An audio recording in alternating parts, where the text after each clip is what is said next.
العلم هو النور الهادي والمفتاح لكل الخير من يرد الله به خيرا. الحمد لله رب العالمين والصلاة والسلام على سيد الأنبياء والمرسلين وعلى آلہ واصحابہ اجمعین اما بعد. عزیز طلبہ، آج کی اس مجلس میں عصبہ سببی سے متعلق فوائد ثلاثہ پر گفتگو کرنی ہے. چنانچہ فائدہ اولا، ولا کی اقسام ثلاثہ مع احکام و مذاہب مع دلائل. یاد رکھیں، ولا کی 3 قسمیں. قسم اول ولاء العتق، یعنی غلام آزاد کرنے والے کو بسبب عتق غلام کی میراث کا ملنا. اس ولاء العتق کو ولاء النعمہ بھی کہتے ہیں. ولاء العتق کا حکم یہ ہے کہ یہ بالاتفاق معتبر ہے، اس میں کسی کا کوئی اختلاف نہیں ہے. ولاء العتق کی بنیاد پر صرف ایک جانب وراثت جاری ہوتی ہے، یعنی اگر غلام مر جائے تو آقا غلام کا وارث ہوتا ہے، بشرطے کہ غلام اپنے پیچھے کوئی اور وارث نہ چھوڑا. اور اگر آقا مر جائے تو غلام اپنے آقا کا وارث نہیں ہوتا ہے. معلوم یہ ہوا کہ ولاء العتق میں جانب واحد میں تو وراثت جاری ہوتی ہے، جانبین میں وراثت جاری نہیں ہوتی ہے. ولاء العتق کی دلیل ترمذی شریف کی روایت ہے. امی جان حضرت عائشہ صدیقہ رضی اللہ تعالی عنہ اس روایت کی راویہ ہیں. ان عائشہ رضی اللہ تعالی عنہ انہا ارادت ان تشتری بریرہ. حضرت عائشہ صدیقہ رضی اللہ تعالی عنہ نے چاہا کہ وہ حضرت بریرہ کو خرید لیں. فاشترط الولاء، چنانچہ بریرہ کے مالکوں نے ولا کی شرط لگا لی. قال النبی صلی اللہ علیہ وسلم، اللہ کے نبی صلی اللہ علیہ وسلم نے فرمایا، اشتریہا، اے عائشہ تو اسے خرید لے. فإنما الولاء لمن اعطى الثمن، ولا تو اسے ہی ملتی ہے جو ثمن دیتا ہے. او لمن ولی النعمہ، یا ولا اسے ہی ملتی ہے جو اس نعمت کا والی ہوتا ہے.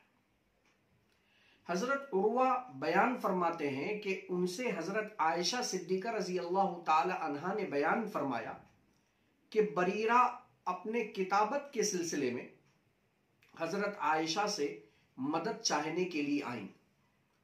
حضرت عائشہ صدیقہ رضی اللہ تعالی عنہا نے ان سے کہا کہ جا کر اپنے مالکوں سے کہہ دو اگر وہ چاہیں تو میں تجھے خرید کر آزاد کر دوں اور اس صورت میں تیری وراثت مجھے ملے گی. بریرہ گئیں اور انہوں نے اپنے مالکان کو اس بات سے مطلع کیا. حضرت بریرہ رضی اللہ تعالی عنہ کے جو مالکان تھے انہوں نے کہا کہ جا کر حضرت عائشہ سے کہہ دیں اگر وہ چاہیں تو لوجہ اللہ تجھے آزاد کر دیں اور اس صورت میں تیری ولا ہمیں ہی ملے گی، حضرت عائشہ کو نہیں ملے گی. یہ بات جب امی جان حضرت عائشہ صدیقہ رضی اللہ تعالی عنہا نے جناب نبی پاک صلی اللہ علیہ وسلم کو بتلایا تو آپ صلی اللہ علیہ وسلم نے ارشاد فرمایا، ابتاعی، تو بریرہ کو خرید لے، فاعتقی، اور اسے آزاد کر دے. فإنما الولاء لمن اعتق، ولا تو اسے ہی ملتی ہے جو آزاد کرے. اور اس کے بعد آپ صلی اللہ علیہ وسلم نے تقریر فرمائی اور اس تقریر میں آپ نے اس مسئلے کو واضح فرمایا کہ کچھ لوگ ایسی شرط لگاتے ہیں جو کتاب اللہ میں نہیں ہے، یعنی وہ شرعاً جائز نہیں ہے. اس حدیث پاک سے طریق استدلال اس طور پر کرنا ہے کہ حضرت بریرہ رضی اللہ تعالی عنہ کا کتابت کا جو معاملہ تھا، اگر وہ کتابت کا معاملہ اسی حال پر برقرار رہتا اور حضرت عائشہ صدیقہ رضی اللہ تعالی عنہ صرف ان کا تعاون کر دیتی تو حضرت عائشہ معامن ہوتی اور اس صورت میں آزاد کرنے والے حضرت بریرہ کے مالکان ہوتے. اور جب وہ آزاد کرنے والے ہوتے تو لمن اعتقا حدیث پاک میں صاف طور پر کہا گیا ہے جو آزاد کر دے اسے ولا ملتی، تو اس صورت میں مالکان کو ولا ملتی. لیکن آپ صلی اللہ علیہ وسلم نے دوسرا مشورہ دیا، اشتریہا، یعنی حضرت بریرہ اپنی کتابت سے عاجز ہو جائیں، اور ایسی صورت میں حضرت عائشہ بریرہ کو ان کے مالکان سے خرید لیں، فاعتقی، اور خریدنے کے بعد حکم دیا جا رہا ہے اسے آزاد کرنے، تو اس صورت میں آزاد کرنے والی چونکہ امی جان ہوتی، حضرت عائشہ صدیقہ رضی اللہ تعالی عنہ ہوتی، لہٰذا اس صورت میں ولا بھی امی جان حضرت عائشہ صدیقہ رضی اللہ تعالی عنہ کو ہی ملتا۔ لہٰذا اس حدیث پاک سے ہم نے استدلال کیا کہ جو شخص آزاد کرے گا اسے عصبہ سببی کے طور پر ولا ملے گا، جس کو ولاء النعمہ اور ولاء العتاقہ کہا جاتا ہے۔ دلیل اجماع، ولاء العتق کے ثبوت پر امت کا اجماع ہے، کسی نے اختلاف نہیں کیا۔ دلیل معقول، دلیل عقلی یہ ہے کہ اعتاق یعنی غلام کو آزاد کر دینا ایک نعمت ہے، جو آزاد کرنے والے نے غلام پر اس کو شرف حریت کی طرف پہنچا کر کیا ہے۔ اسی وجہ سے شریعت میں اس کو مولا النعمہ یا مولا الاسفل بھی کہا جاتا ہے، جیسا کہ اللہ رب العزت نے حضرت زید مولا رسول اللہ صلی اللہ علیہ وسلم کے سلسلے میں ارشاد فرمایا، وَإِذْ تَقُولُ لِلَّذِي أَنْعَمَ اللَّهُ عَلَيْهِ وَأَنْعَمْتَ عَلَيْهِ، یعنی آپ صلی اللہ علیہ وسلم پر اللہ رب العزت نے اسلام کے ذریعے انعام کیا، اور آپ صلی اللہ علیہ وسلم نے زید پر اعتاق یعنی ان کو آزاد کر کے انعام کیا، تو حضرت زید رضی اللہ تعالیٰ عنہ کو اسی انعام اعتاق کی وجہ سے مولا زید کہا جاتا تھا۔ یہ تو پہلی قسم ہوئی ولا کی، جس میں کسی کا کوئی اختلاف نہیں ہے، ہم نے پوری دلائل کے ساتھ تفصیلی طور پر آپ کے سامنے اس کو رکھ دیا۔ ولا کی دوسری قسم ہے ولاء الموالات، اس کا تذکرہ اصناف عشرہ، وارثین کی جو اصناف عشرہ ہم نے ذکر کی تھی، اس میں ایک لفظ آیا تھا عقد موالات، یہ ولاء الموالات وہی ہے۔ یہ ایک خاص قسم کی دوستی ہے جس میں ہوتا یہ ہے کہ جس کا کوئی وارث نہیں ہوتا ہے، وہ کسی شخص سے معاہدہ کرتا ہے، عقد کرتا ہے کہ اگر مجھ سے کوئی موجب دیت امر سرزد ہو جائے تو دیت آپ ادا کریں گے، اور دوسرا اس کو قبول کر لیتا ہے، اور پھر یہ کہا جاتا ہے کہ اگر میں مر گیا تو آپ اس کے وارث ہوں گے۔ یہاں ذرا سمجھ لیں کہ اس عقد موالات کو عقد محالفہ بھی کہتے ہیں، اور یہ بھی سمجھتے چلے کہ عقد موالات کا یہ معاملہ جانب واحد سے بھی ہوتا ہے، جیسے کہ جو مثال پیش کی گئی اس میں جانب واحد کا ذکر ہے، اور یہ معاملہ جانبین سے بھی ہوتا ہے کہ ہم دونوں میں سے جس سے بھی موجب دیت بات صادر ہوگی دوسرا اس کو ادا کرے گا، اور جو شخص پہلے مرے گا وہ مورث بنے گا، اور جو زندہ ہوگا وہ وارث بنے گا۔ تو یہ معاملہ جانب واحد سے بھی ہو سکتا ہے اور جانبین سے بھی ہو سکتا ہے، دونوں صورتوں میں یہ صحیح ہے۔ اب یہاں گفتگو کرنا ہے کہ عقد موالات کے سبب ارث ہونے یا نہ ہونے کے سلسلے میں مذاہب ائمہ مع دلائل۔ پہلا مذہب حضرات احناف کے نزدیک عقد موالات اسباب ارث ثلاثہ میں سے ایک سبب ارث ہے، اور اس کی بنیاد پر وراثت جاری ہوتی ہے، البتہ اس کا درجہ مولا العتاقہ یعنی عصبہ سببی کے بعد آتا ہے۔ یہ تو حضرات احناف کی دلیل ہو گئی مذہب اول کے طور پر۔ اب ان کے دلائل ہم سماعت کرتے ہیں۔ دلیل کتاب، وَلِكُلٍّ جَعَلْنَا مَوَالِيَ مِمَّا تَرَكَ الْوَالِدَانِ وَالْأَقْرَبُونَ، اور ہم نے ہر مال کے لیے وارث مقرر کر رکھا رہا ہے جو والدین اور رشتہ دار چھوڑے۔ وَالَّذِينَ عَقَدَتْ أَيْمَانُكُمْ، اور جن لوگوں سے تمہارے عقد بندھے ہوئے ہیں، فَآتُوهُمْ نَصِيبَهُمْ، انہیں ان کا حصہ دو۔ اس آیت کریمہ میں طریق استدلال کے طور پر یہ ٹکڑا ہے وَالَّذِينَ عَقَدَتْ أَيْمَانُكُمْ فَآتُوهُمْ نَصِيبَهُمْ، اس میں صاف طور پر یہ بیان کر دیا گیا ہے کہ جن سے تمہارے عقد بندھے ہوئے ہیں انہیں ان کا حصہ دو۔ معلوم یہ ہوا کہ عقد موالات معتبر ہے، لیکن شرط یہ ہے کہ کوئی شرعی وارث موجود نہ ہو، اور میت نے اپنے پیچھے کسی شرعی وارث کو نہ چھوڑا ہو، تو ہی عقد موالات یہ سبب ارث ہو کر یہ وراثت کے استحقاق کو ثابت کرے گا، جیسا کہ حدیث پاک میں بھی موجود ہے، الغنم بالغرم، نفع بعوض تاوان ہوتا ہے، الغنم بالغرم، نفع بعوض تاوان ہوتا ہے۔ دلیل سنت، حضرت تمیم داری رضی اللہ تعالیٰ عنہ بیان فرماتے ہیں کہ آپ صلی اللہ علیہ وسلم سے اس شخص کے متعلق سوال کیا گیا کہ ایک آدمی کے ہاتھ پر وہ اسلام قبول کر لے اور عقد موالات بھی کر لے، تو آپ صلی اللہ علیہ وسلم نے اس شخص سے متعلق فرمایا ہوا احق الناس بہ، کہ وہ شخص لوگوں میں اس عقد کا زیادہ حقدار ہے، بمحیاہ، اپنی زندگی میں بھی، ومماتہ، اور اپنی موت، اپنے مرنے کے بعد بھی۔ تو بمحیاہ، اپنی زندگی سے مراد یعنی زندگی میں دیت کی جو صراحت کی تھی، یعنی مجھ سے جو موجب دیت بات صادر ہوگی آپ اسے ادا کریں گے تو یہ دیت کا مستحق ہوگا اپنی زندگی میں، اور اس کے مرنے کے بعد جو سامنے والا زندہ ہے وہ اس کی وراثت کا حقدار ہوگا۔ تو اس حدیث پاک کے اندر صاف عقد موالات کا ذکر ہے۔ تیسری دلیل، دلیل معقول، بیت المال کی وراثت فقط ولاء الایمان کی بنیاد پر ثابت ہو جاتی ہے، کیونکہ بیت المال مومنوں کا ہی ہے، جیسے کہ ارشاد ربانی ہے والمؤمنون والمؤمنات بعضهم اولیاء بعض۔ تو مولا الموالات تو ایک خاص عقد کا نام ہے، لہٰذا اس عقد کی وجہ سے مولا الموالات کو بدرجہ اولا وراثت کا حق حاصل ہوگا، کیونکہ مولا الموالات عامت المؤمنین سے اولا ہے۔ یہ آپ کے سامنے دلائل پیش کر دیے گئے مذہب اول والوں کے، جو اس بات کے قائل ہیں کہ ولاء الموالات سبب ارث میں سے ہے۔ معلوم یہ ہوا کہ سبب ارث ہونے کے اعتبار سے جمہور علماء کے نزدیک ولا کی دو قسمیں ہو گئی، نمبر ایک ولاء العتاقہ جو بالاتفاق سبب ارث ہے، نمبر دو ولاء الموالات جس میں اختلاف ہے لیکن قول اصح کے اعتبار سے یہ سبب ارث ہے۔ دوسرا مذہب جنہوں نے ولاء الموالات کے سلسلے میں، مولا الموالات کے سلسلے میں اختلاف کیا، وہ حضرت زید ابن ثابت رضی اللہ تعالیٰ عنہ ہیں، اور ان کی موافقت کرنے والے حضرت امام مالک اور امام شافعی رحمہم اللہ ہیں۔ یہ حضرات فرماتے ہیں کہ عقد موالات کے ذریعے وارث تو ہوگا لیکن اس مال کو وارث کو نہیں دیا جائے گا بلکہ بیت المال میں رکھ دیا جائے گا۔ وَيُوزَعُ فِي بَيْتِ الْمَالِ، بیت المال کے اندر رکھنے کا یہ لوگ حکم دیتے ہیں۔ ان حضرات کی دلیل کا ہم جائزہ لیتے ہیں۔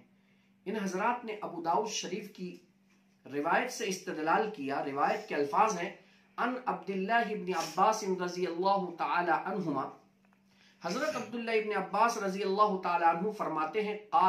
فرماتے ہیں والذین عقدت ایمانکم فآتوہم نصیبہم، کان الرجل یحالف الرجل، ایک شخص دوسرے کے سامنے قسم کھاتا تھا، لیس بینہما نسب، دونوں کے درمیان کوئی نسب کا تعلق نہیں ہوتا تھا، فیرث احدہما الآخر، ان دونوں میں سے ایک دوسرے کا وارث ہوتا تھا، فنسخ ذلك الانفال واولو الارحام بعضهم اولى ببعض في كتاب اللہ، چنانچہ والذین عقدت ایمانکم فآتوہم نصیبہم میں جو عقد موالات کا ذکر ہے اس کو منسوخ کر دیا آیت انفال واولو الارحام بعضهم اولى ببعض في کتاب اللہ۔ ابو داؤد کی اس روایت میں صاف طور پر بیان کر دیا گیا کہ ولاء الموالات ثابت تھا لیکن اب منسوخ ہو چکا۔ یہ حضرت زید ابن ثابت اور امام مالک اور امام شافعی رحمہم اللہ کی سب سے مضبوط دلیل ہے کہ جس کے اندر صاف طور پر بیان کر دیا گیا کہ ولاء الموالات اب معمول بیہا نہیں ہے بلکہ وہ ابتدائے اسلام میں معمول بیہا تھا اور اس کی بنیاد پر توریث اور وراثت جاری ہوتی تھی، لیکن آیت انفال وَأُولُو الْأَرْحَامِ بَعْضُهُمْ أَوْلَى بِبَعْضٍ فِي کتاب اللہ نے اس آیت کے کریمہ کے حکم کو ساقط کر دیا، منسوخ کر دیا۔ ان حضرات کی دوسری دلیل، دلیل معقول، کہ عقد موالات کو اگر ہم سبب ارث بنا لیں تو جماعت المسلمین، عامت المسلمین کا حق باطل ہو جائے گا، کیونکہ جب عاقد کا کوئی وارث موجود نہ ہو تو اس کے وارث عامت المسلمین ہی ہوں گے، اس لیے کہ عامت المسلمین ہی کے مال سے جو بیت المال میں رکھا ہوا ہے اس عاقد کی دیت وغیرہ سب ادا کی جائے گی، پس عامت المسلمین متعین وارثوں کے قائم مقام ہو گئے، اور جب یہ متعین وارثوں کے قائم مقام ہو گئے، جیسے کہ موالات میں